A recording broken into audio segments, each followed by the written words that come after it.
Good evening and welcome to Room 1 here at Loughborough Students' Union. With you today are your candidates for the Loughborough constituency, all here to convince you, and here in the audience and at home, here today that they deserve to be your MP at this year's LSU General Election Question Time.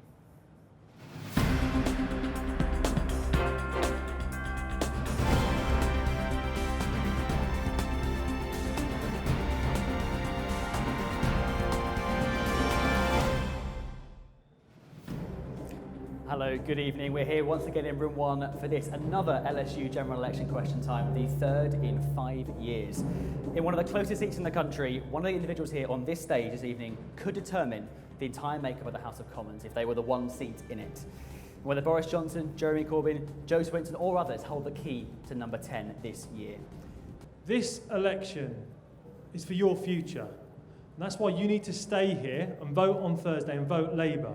It's a two-horse race in Loughborough between me and the Conservative candidate. So, hello, I'm Queenie T, and on the 12th of December, I'm going to be having a party.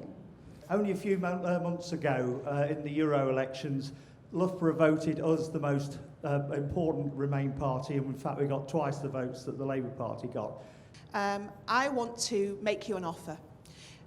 Inward investment is one of the things I look after at the Borough Council, and inward investment is about brains, skills and knowledge.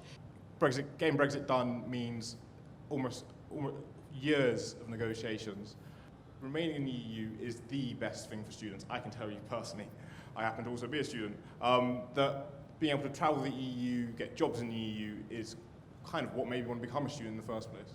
I think what's important is to understand the impact it's having on many, many different areas of movement, of all sorts of different things. Movements of biscuits, for example. But the reality is that if it's possible in France, if it's possible in Germany, if it's possible for previous generations, why is it not possible now? We have the principle in this country of free universal education up to 18. Now, we're trying to take our economy forward, and the way we do that is through having a higher skilled workforce. That means going to university. Something is going very badly wrong when academics are on strike, and unmotivated academics are clearly not ideal for good education. Ian, do you not recognise that the reason many people voted to leave the EU was because they felt downtrodden and they felt real despair because of the austerity policies that your party enabled in coalition? No. Austerity came about because of the economic collapse, which is surely obvious to everybody. We're already ahead in many respects, but we do need to do more, absolutely. I absolutely agree about the issues with climate change. We're going to end the use of unabated coal by 2025. That's quite important to us because we've got a coal-fired power station just down the road. I will say that climate change is solved by collaboration. And so the idea that we will be better placed after Brexit, if Brexit goes through, and my God, I hope it doesn't. Many schools run mock elections during the election, and that is about helping students to understand what is involved. The teachers do not tell students what to vote, but they do help guide them through the actual process, and I think that's what Ian meant. And as a teacher, I find that quite offensive. Under a no-deal Brexit, which is something that the Tory government are okay with, we'd be going into trade deals with America. Do you really think that putting us under that risk for that price for medication is something that's really safe? Thank you very much to everyone who's come here down today and who've been watching at home.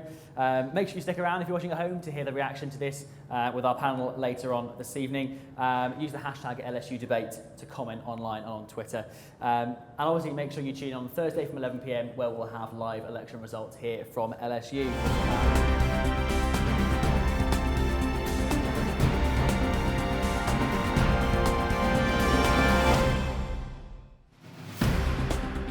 Hello and welcome to LSUTV's election night coverage. It's been one of the most tumultuous nights in election history, in recent election history. And in the studio with me to analyse it all, Amy Woodjatt and Ben Cook. How are you both? Well, you? Well, you. Excited and a little bit shocked at some of the things we've just seen on different news channels. In a few moments' time, the exit poll pop up on your screen. That's been followed by the BBC, Sky and Ipsos Mori. It's extraordinary, really. Conservatives on 368 seats, Labour on 191. Others, obviously, ranging, and obviously the Brexit Party getting no seats at all.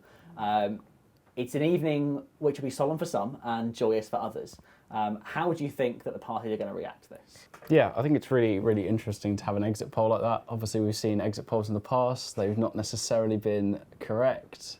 Hello and welcome to a rather cold and wet afternoon here in Loughborough. The turnout of the student population could be influential in determining who becomes the MP for this constituency. With this being a winter election and today's weather being notably poor, this could have further implications for turnout today.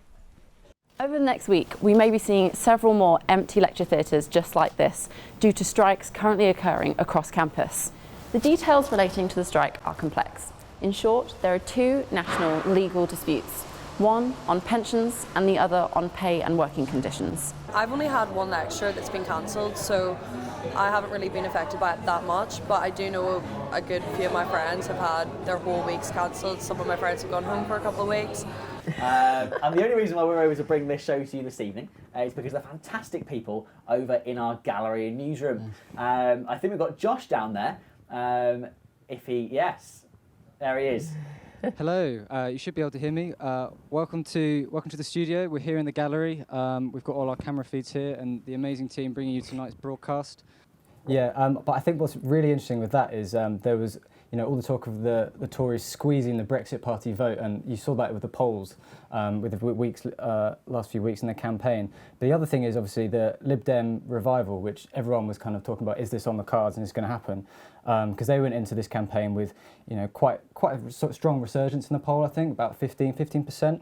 Yes, we are here with the one and only Queenie T herself. Queenie, how have you found this election? Well, I have difficulty finding my glasses. Well, we got a swing. We've got a swing which I think calls... That's been Chris has been waiting for a while. East Workington, a result has come in.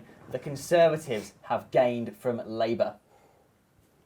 The Swingometer!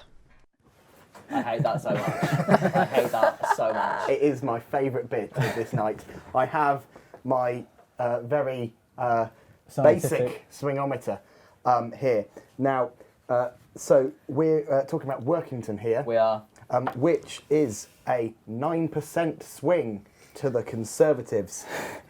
Do we think it's an issue of the stance of Brexit, or is it an issue of leadership, or are we seeing that maybe issues, kind of national issues, aren't being received as well? What has been the green target for this election? The green target has really been to show that we mean business.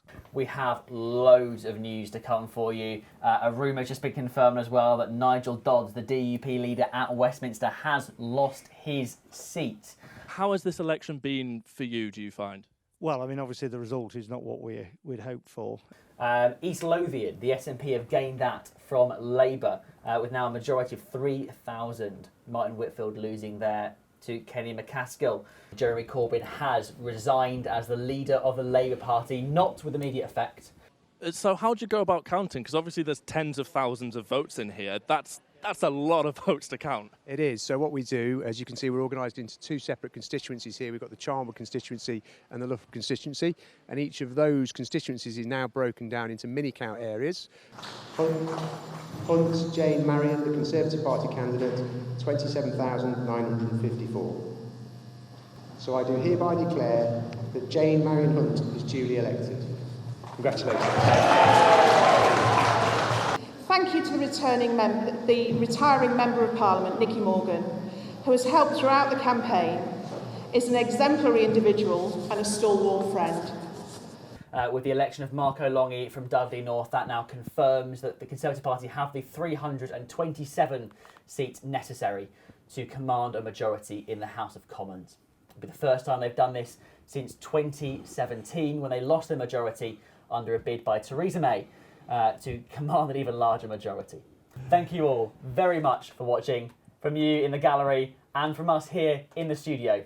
Good night.